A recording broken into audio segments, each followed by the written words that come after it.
niyo mukinnyi ugiye kuba ahenze mu mateka y'ikipe ya Manchester City. Aka kanya tuvugana icyo abakunzi ba Citizens bamenya, icyo abakunzi bandi ba equipe bamenya nuko Manchester City yinjuma mediateur bita Elliot Anderson, imyaka 23, 3 Lions, equipe ya Nottingham Forest. Ibindi byo tubyinjiramo, ibindi byose tugiye kubinjiramo. Elliot Anderson ari icyambere kituma abo umukinnyi udasanzwe kano kanya ku buryo ari kuri yo level, kuri calibre y'undi ya Elliot Anderson. Duhere ku cyitwa kituma ari umukinnyi ugomba gukostinga miliyoni 120 muri equipe ya Man City anda ya Mubarak udakunze guhendwa n'abakinnyi akenshi.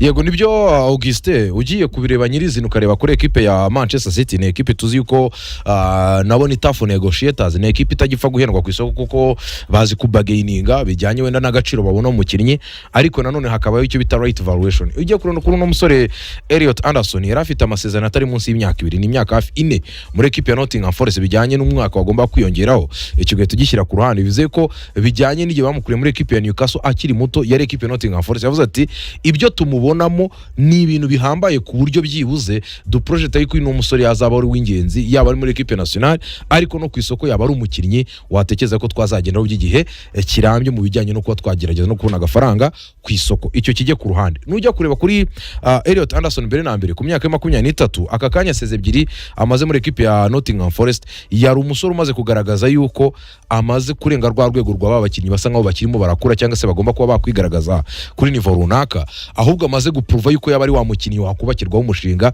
ndetse wanagerwaho muri equipe ikomeye. Ikimenyimenyi nuko muri equipe ya 3 Lions umutoza Thomas Tuchel ari we mukinnyi yahisemo we na Declan Rice yuko izindi rotation zakorwa, yaba ari Jude Bellingham, yaba ari ba Morgan Rogers kuri nimero 10, yaba ari kuri wing yagira ibyo akora, ariko bamwe mu bakinnyi badakorwaho nyirize harimo bita Elliot Anderson. Icyo kijye ku ruhande. Ikindi kintu cya kabiri ni umwaka w'imikino bita Elliot Anderson yari amaze kubagira wenda turenze ku rwego rwa national team level, turenze ku rwego rwa club nka Nottingham Forest. Last season mu mikino igera kuri 50 yabanje mu imikino igera kuri 45, atsinda ibitego 4, atanga assist zigera kuri 5, amakarita 11 y'umuhondo, ikarita imwe y'umutuku. Ariko dore ikintu kigira uwo bita Elliot Anderson special nkuko wari ubikomojeho. Elliot Anderson turaza kugira ku mibare nyirizina, ariko wenda reka mvuge icyo bita online numbers cyangwa se iby'ingenzi wenda Manchester City mutekerejemo. Na equipe ya Manchester City itandukanye n'umugabo bita Bernardo Silva ajya muri equipe ya Real Madrid. Bernardo Silva mu kugenda yari equipe ya Manchester City rwana no kuvuga ati se tuzagira umukinnyi uza akadukina nimero 8 mu byo tutari kubona muri Tian Ninjas, wa mukinnyi ribuza agakina nimero 8 akajya afatikanya no bita Rodri Cascante cyangwa se Nico Gonzalez, tukatwizeye ko byibuze equipe ya Manchester City ifite security ku kintu cyo kujyana imipira imbere ku muntu uzajya ufatanya na Rodri Cascante muri double pivot, cyangwa se wa muntu ushobora kuzajya dufasha mu cyo twakwita ball carrying, gukura imipira ku mukaseri ayijyana imbere akabasha no gukora iki distribution. Icyo ni ikintu tutekereza ku musoro bita Elliot Anderson ashobora yakora neza cyane kurusha abandi bose. Iki ngiki kiranzana ku bintu bibiri. Iyo ugiye kureba Anderson ni umusore ufite karite ahuje n'abakinnyi barimo Declan Rice n'umukinnyi bita Rodri Cascante. Iyo urebye Rodri Cascante ni umukinnyi ushobora kuba yagukina nimero 8 neza bijyanye n'icyo wamutumye. Turibuka arimo arakina n'uwo bita John Stones muri double pivot bajya gutwara Champions League batwara quadruple. Ugiye kureba kuri Declan Rice nawe ni umukinnyi ushobora kuba yagukina kuri nimero 6 cyangwa se nimero 8.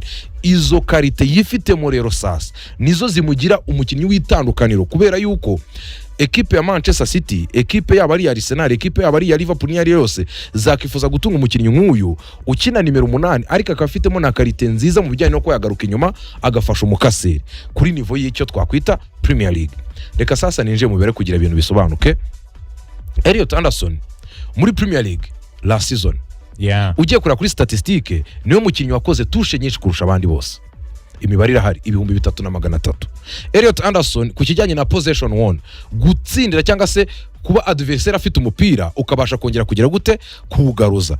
Elliot Anderson yakoze possession won cyangwa se yatsinda imipira nanone ayigarura mu rubuga rwe cyangwa se yongera asubiza Nottingham Forest umupira inshuro 306. Elliot Anderson yatsinze duel nyinshi kurusha abandi bakinnyi ba mediateur 197. Iyo mibare ubwayo nyigarukiyeho bikoreka ko n'umukinnyi mwiza mbere na mbere mu kubasha kwambura umupira no mu kubasha kwakira umupira. Icyo ni kimwe, ikindi no kubasha guhanganira umupira, icyo bita amaduel nyine kujya muri combat physique. Cyo nuko tuzoje bita defense, muri defense ni class ya mbere mu cyo cy'Ubwongereza. Urakoze cyane. Bivuze ko la season uvuza aba mediateur beza mu kugarira. Umukandida wa mbere ninde?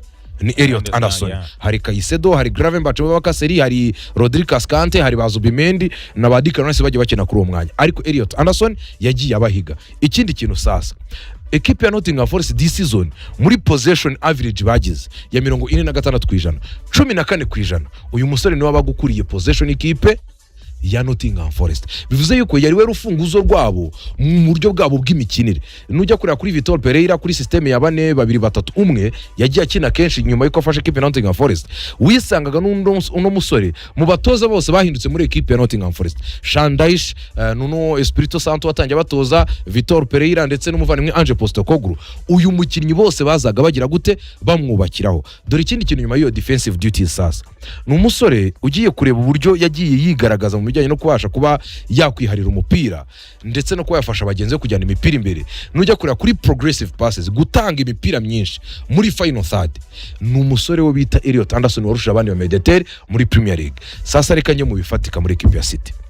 Iyo umutoza nka Pep Guardiola butekerejeho, nuko mbere na mbere aba yabashije gushima icyo bita qualities ku mupira, kuba uri umukinnyi uzi gutwara umupira, uzi kwakira umupira, ariko uzi no gutanga umupira. Rero iyo uwo bita Enzo Maresca no waje agashima iyo quality, bivuze ko uri umukinnyi ushobora kuba a man of all seasons, ushobora kwakina muri systeme Enzo Maresca, systeme Pep Guardiola. Twese turabiza Mediatere wa Enzo Maresca batandukanye n'aba Pep Guardiola. Pep Guardiola ni KDB, ni Gundogan, ni Rodri Cascante, n'uwo bita Bernardo Silva. Ariko nujya kuri mwenyewe Enzo Maresca uraza gusangamo Enzo Fernandez arimo iyo combativité, sibyo, hakazamo n'uwo muvuduko, akajyamo no Caicedo w'igikweto. So iyo uri Elliot Anderson still ukabukira umukandida w'iyo groupe, umukandida w'iyo equipe kuba yakugura, bihita bimatchinga nyine izo karite zo kuba ari umukinnyi uri kujya kuri elite level, ariko binajyana n'izo ball striking abilities, nyine uburyo bw'imikinire. Hari ikintu cyo kongera kwibazaho cyo muri akenshi arigiye ngo ngo sezimwe ngo yari hangije se ngo niki kitu mu mukino udasanga sezimwe ngo ni igitangaza. Tare gato abantu bari kuri YouTube barabibona cyane kabisa, bari kubona graphic hatari tujye kuri icyo bita ngo ni imyaka igiye itandukanye, full statistic byuze Elliot Anderson kuva yagadotinga kugera kano kanya, yari mu ntuki, yari umuntu nyine kuri calibre imezite. Elliot Anderson binatinyura abafana ba Man City ko uyu mwaka ugiye kubabera mwiza nyuma yo kubona umudemeteri Mediterranean bize umwe mu beza bayo mu cy'Ubwongereza. Yego, Elliot Anderson kuri izo statistique wari ukomojeho, nyirizina this season ni umukinnyi wari ukinizo match 50 turi kuvuga, ariko iheruka muri 2024-2025 yarakinnye match 42. Bivuze yuko ni umusore usa nkaho arimo aragaragaza icyo bita growth curve, arimo arakura azamuka. Ku myaka 23 Augustin ni umukinnyi ushobora gukina 2 zikurikiranya imikino iri hejuru ya 40. Yaravuye muri equipe ya Newcastle, tubona ko ari umukinnyi ukiri muto, ukiri muri developer, akajya muri equipe ya Nottingham Forest, ugahita ubona contribution ye mu bijyanye na statistique. La season yaragize uruhare hafi mu bitego bigera ku 9, yari yayibanjirije uruhare hafi mu bitego 8. Bikwereka ko n'umusore urimo urajya ku cyo twakwita nyine amayisikariye yo gukura. Reka tujye mu bifatika wari ukomeje ku bafana b'ikipe ya Manchester City. Abafana b'ikipe ya Manchester City nibamenye yuko babonye umukinnyi andi ma equipe yifuzaga cyangwa se yakenera mu burjanye n'imikinire yabo. Kankweze nk'urugero, iyo ujye kurira kuri equipe ya Nottingham Forest, uyu musore ni umusore mwiza mu bijyanye n'imipira y'imiterekano, icyo ni kimwe.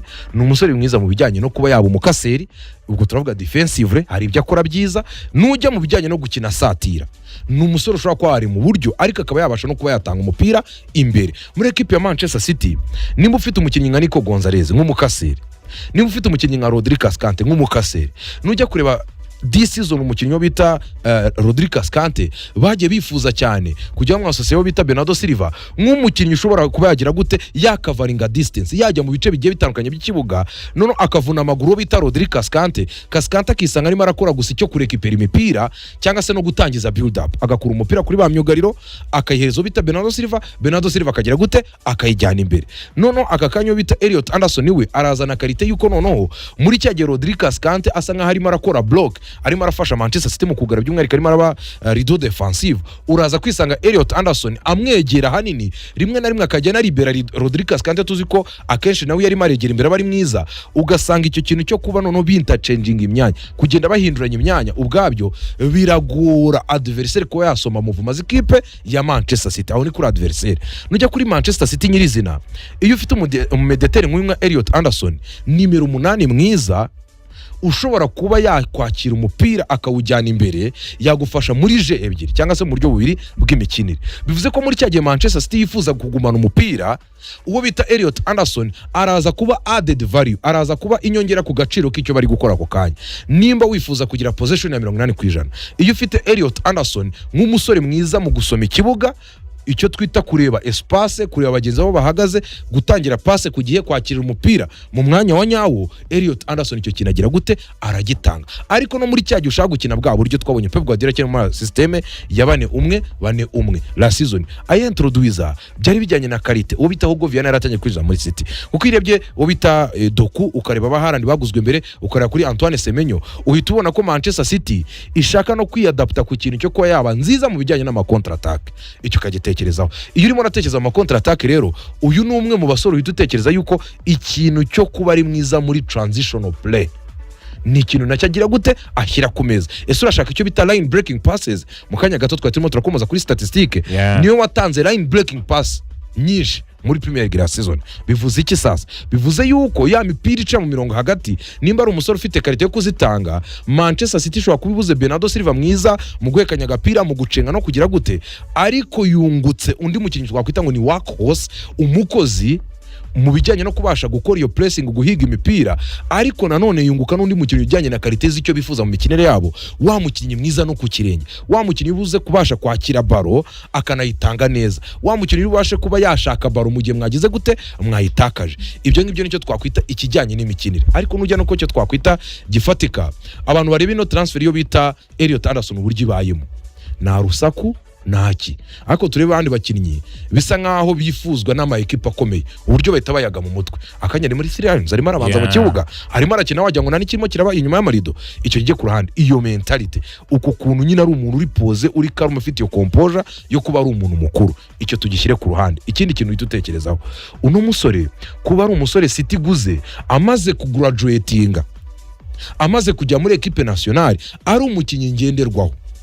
Icyo ni ikintu tugira gute uhita utekerezaho ugasanga ni ikintu cy'ingenzi nyirizina mu byo wahita utekereza ko bita Elliot Anderson. Niyo umukinnyi yamaze kuba umukinnyi wa equipe nationale, azi iruhande rwa Ballon d'Or winner, umukinnyi wa Espagne uvuga nimero 10 wabo Rangel kuri murakina mu Faransa, already utumva ko iyo trio nyirizina imaze kuba blessed, ifite umugisha wo kufita abakinnyi bamaze kuba expose ku rwego rure elite, mu buryo uvuga uti uyu ni wa Threads, uyu ni wa Roya, uyu ni wa Rebel Lecoq. Icyo kintu bwacyo, iyo mentality kuri City itakaje Stones nk'umurideri, itakaje bita Bernardo Silva nk'umurideri, yatakaje Kedby na Gundogan nk'abarideri. Iyo ngutse umukinnyi wa equipe nationale kandi ngenderwaho, icyo kintu hari uburyo kizana indi mumeko muri vestiaire yuko dufite abantu hangaha bari ku rwego rure elite, imitekerereze yamaze kugira gute kwisumburaho, yarenze urwego rwa Nottingham Forest.